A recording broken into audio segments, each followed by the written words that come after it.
Driver વગરના વાહને સર્જ્યો અકસ્માત। Pickup tempo Valsad ST ડેપોમાં ઘૂસી ગઈ। પ્લેટફોર્મ પર ઉભેલા મુસાફરોને લીધા અડફેટે। બાળકે ટેમ્પોની હેન્ડબ્રેક ઉતારી દેતા અકસ્માત સર્જાયો। ડેપો પરિસરમાં પાર્ક કરીને ચાલક ગયો હતો ચા પીવા માટે। અકસ્માતમાં એક મહિલાને ઈજા પહોંચી છે। સમગ્ર અકસ્માતની ઘટનાના સીસીટીવી સામે આવ્યા છે। ડ્રાઈવર વગરના વાહને અકસ્માત સર્જ્યો હતો। સમગ્ર ઘટના સીસીટીવીમાં કેદ થઈ છે। પિકઅપ ટેમ્પો વલસાડ એસટી ડેપોમાં ઘૂસી ગઈ હતી।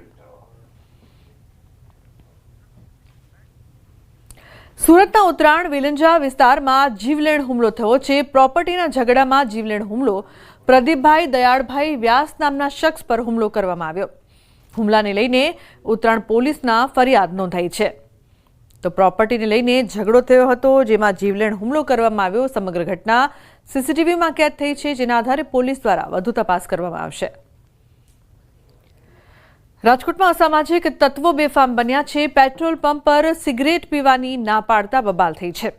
કોઠારિયા ગામ પાસેના પેટ્રોલ પંપની આ ઘટના છે। સમગ્ર ઘટનાના સીસીટીવી સામે આવ્યા છે। પેટ્રોલ પંપના સ્ટાફ ઉપર છરી વડે હુમલો કરી ગંભીર ઈજા પહોંચાડી હતી। સમગ્ર મામલાને લઈને આજે ડેમ પોલીસ મથકમાં ફરિયાદ નોંધાઈ છે। 2 અજાણ્યા શખ્સો વિરુદ્ધ ફરિયાદ નોંધાવી છે। અમદાવાદના સાણંદમાં મિત્રની જ હત્યા કરનારા હત્યારા મિત્રો ઝડપાયા છે। પોલીસે મૃતક યુવક નિરંજન શર્માના 2 મિત્રો રવિકુમાર રાય અને સોનલ ઘાટની ધરપકડ કરી છે, જ્યારે સન્ની મંડલ નામનો આરોપી ફરાર છે। મૃતકનું ઓશિકા વડે મોઢું દબાવી રાખ્યું હતું, જેના કારણે શ્વાસ રૂંધાવાથી મોત નીપજ્યું। સાણંદના પાંજરાપોળ નજીક અવાવરૂ જગ્યાએથી 10 જૂનના રોજ એક મૃતદેહ મળી આવ્યો હતો। બાદમાં પોલીસ તપાસમાં યુવકની ઓળખ થઈ। મૃતક મૂળ બિહારનો છે અને સાણંદની એક કંપનીમાં કામ કરતો હતો। મૃતકનો પરિવાર આર્થિક સદ્ધર હોવાની જાણ મિત્રોને થતાં ખંડણી માંગવાનો પ્લાન બનાવ્યો હતો। ખંડણીના ઈરાદે રૂમમાં લઈ જઈ મોઢું દબાવીને હત્યા કરી અને બેગમાં મૃતદેહ ભરીને અવાવરૂ જગ્યાએ ફેંકી। બેગ લઈ તે પરત જતા રહ્યા હતા। એને ઉપર જે તકિયો મૂકીને એને સફોકેશનથી જો એને બેભાન કરવાની કોશિશ કરી હતી અને તે વખતે જો એની બેભાન થઈ ગયો હતો। થોડી વખત પછી એને કોઈ પણ બોડીમાં મૂવમેન્ટ ના જોતા પછી એને જોયો તો એમને ખબર પડી કે જો માણસ મરી ગયો છે। એક ટ્રોલી બેગ લાવ્યા હતા और एक ट्रोली बैग में आ बॉडी संताड़ीने नजीक में પાંજરાપોળમાં जो बॉडी मूकीने आ बैग लईने जो त्यांथी नासी गया था।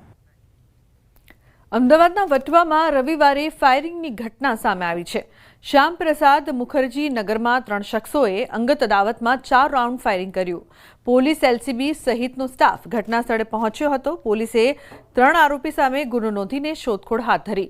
2 વર્ષ અગાઉ મહિલાએ ઇમરાન ઉર્ફે ગામડિયા સામે ખંડણીની ફરિયાદ નોંધાવતા 2 વર્ષની સજા થઈ હતી। ત્યારબાદ ઇમરાન સજા પૂરી કરીને જેલમાંથી બહાર આવતા 10 ઓગસ્ટે ઇમરાન લઈક ઉર્ફે મુલ્લા અને કલીમ ભૈયાએ ભેગા મળીને फायरिंग કર્યું। पहले रोड पे बाहर एक फायरिंग करी इन लोगों ने, हवा में चला दी और मेरे घर के पास आके इन लोगों ने 4 फायरिंग करी। घर के अंदर से 3 गोली मिली है मेरे। ये लोग ने मेरे साथ पहले 2 साल पहले मैंने ये लोगों के ऊपर केस करा था। ये लोग ने 2 साल जेल काटी और ये लोग अभी छूट के आए 2 तारीख को। बुलेटिन अंते नजर करी टॉप 3 न्यूज पर। अमदावादना नेहरूनगर પાસે કારની ટક્કરથી 2 લોકોના મોત।